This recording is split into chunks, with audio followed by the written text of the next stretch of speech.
Excuse me, উবারে আজকে আমার first trip আর আপনি আমার প্রথম যাত্রী। যদি উইশ করে একটা কমেন্ট লিখতেন, একটা সেলফি। এই মুহূর্তে সংযোগ দেওয়া সম্ভব হচ্ছে না। আপনি এখনো এখানেই বসে আছেন? যার আসার কথা ছিল সে আসেনি, ফাঁকি দিয়েছে। আচ্ছা, অনেক রাত হয়েছে, আপনি বাড়ি ফেরত যান। আমি ফরিদপুর থেকে এসেছি। তো অনেক দূর, আমি তো এত দূর আপনাকে পৌঁছে দিয়ে আসতে পারবো না। আচ্ছা, আমি একটা কাজ করতে পারি, আপনাকে বাসে তুলে দিয়ে আসতে পারি। বাসায় চিঠি লিখে পালিয়েছি। কত বছরের সম্পর্ক? 2 বছরের। তো আমাদের সরাসরি কখনো দেখা হয়নি। আপনি এগুলো বিক্রি করলে ভালো টাকা পাবেন। প্লিজ আমার একটু হেল্প করে দেন না। এগুলো লাগবে না, ধরুন, আমি মন থেকে আপনাকে হেল্প করবো। চলুন। হ্যাঁ, আমি আসছি। কি রে, চাচি ঘুমাইছে? ঘুমায় নাই, প্রেশার বাড়ছে। তাহলে এখন আমার রুমে লুকায় একটু ঢুকে গেলেই হবে, কিন্তু ভাইয়া সকাল সকাল এসে নিয়ে যেতে হবে। আপু চলেন। কে রে? মা, ও আমার বান্ধবী। তোর বান্ধবী তাই রাতে এত রাতে দেখাতে এমে বেরো। তোর আমি খারাপ জানতাম, কিন্তু তুই যে এতটা খারাপ এটা আমার জানা ছিল না। আচ্ছা তুমি তো ভারী মিষ্টি দেখতে। হ্যাঁ, সায়নের যে তোমার মতো মিষ্টি দেখতে একটা ফ্রেন্ড আছে সেটা তো আমি জানতামই না। ওর তো সব ক্লোজ ফ্রেন্ড ছেলে। ওর যে একটা মেয়ে ফ্রেন্ড আছে সেটা তো আমাকে কখনোই বলেনি। শোনো, তুমি কিন্তু ফোন করে বাসায় বলে দেবে যে কালকে তোমার যাওয়া হচ্ছে না, তুমি কয়েকদিন আমাদের এখানে বেড়াবে, তারপরে যাবে। কেমন?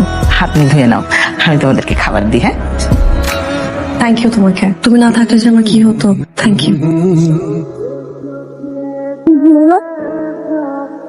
নিলয়, নিলয়, আমি তোমাকে কত খুঁজছি নিলয়। আমি তোমার জন্য সব কিছু ছেড়ে ঢাকা চলে আসছি নিলয়। তুমি আমার সাথে চিটারি করেছো।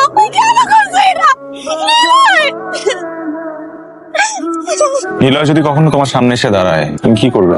আমি একটা চিটারের মুখোমুখি হবো। আমি ওকে জিজ্ঞেস করবো ও কেন আমার সাথে চিট করেছে। ওকে ঘৃণা করার জন্য, ওর মুখে থুতু ছিটানোর জন্য হলেও জরুরি। ওই চিটারটা কোথায়? আমি তোমাকে ঠকাইনি লাবণী। সেদিন আমি তোমার কাছে ছুটে আসছিলাম। 2 সপ্তাহ কোমায় থাকার পরে যখন জ্ঞান ফিরল, তখন জেগে দেখি যে আমার একটা পা নেই। আমি তোমাকে ঠকাইনি লাবণী, বরং আমি চেয়েছিলাম যে তুমি যেন ভালো থাকো, আর সেজন্যই এই অবস্থায় আর তোমার সামনে যেতে চাইনি। আমি এখন কি করবো? আমার এখন কি করা উচিত? আমার মনে হয় তোমার নীলয়ের কাছে ফিরে যাওয়া উচিত। সে তোমাকে এত ভালোবাসে যে তোমাকে ভালো রাখার জন্য এতদিন নিজেকে আড়াল করে রেখেছিল।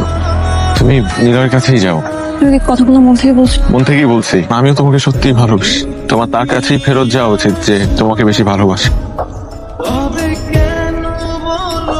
ছোটবেলা থেকেই শুনে এসেছি আমি খুবই লাকি একটা মেয়ে, কিন্তু এখন মনে হচ্ছে আমার মতো আনলাকি আমি পৃথিবীতে আর কেউ নেই। জীবনের এমন এক বিন্দুতে এসে আমরা 3 জন মিলেছি যেখানে দাঁড়িয়ে কেউ কাউকে কাছেও টানতে পারছি না, দূরেও ঠেলতে পারছি না। অনেক স্বপ্ন নিয়ে এই শহরে আমি এসেছিলাম, কিন্তু অপ্রিয় শহরে প্রিয় 2 জন মানুষ রেখে গেলাম।